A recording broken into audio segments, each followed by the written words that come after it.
উত্তরবঙ্গে সবুজ অরণ্য আর নদীর মাঝে অবস্থিত এক পবিত্র শক্তিক্ষেত্র ভ্রামরী দেবী মন্দির। এই তীর্থই পরিচিত ত্রিশ্রোতা সতীপীঠ নামে। পবিত্র তিস্তা নদীর তীরে জলপাইগুড়ি জেলার শালবাড়ি অঞ্চলে অবস্থিত এই প্রাচীন পীঠ।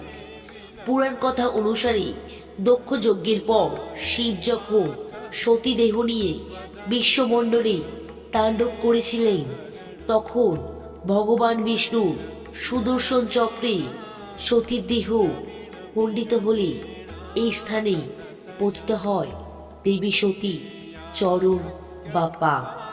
সেই থেকেই এই স্থান পরিণত হয় এক পবিত্র শক্তিপীঠে। এখানে দেবী পূজিতা হন ভ্রামরী দেবী রূপে, যিনি ভ্রমর বা মৌমাছি রূপ ধারণ করে অরুণাসুরকে বধ করেছিলেন বলে পুরাণে বর্ণনা হয়েছে। আর ভৈরব অধিষ্ঠিত ঈশ্বর মহাদেব রূপে এই শক্তিক্ষেত্রে চিরন্তন রক্ষ।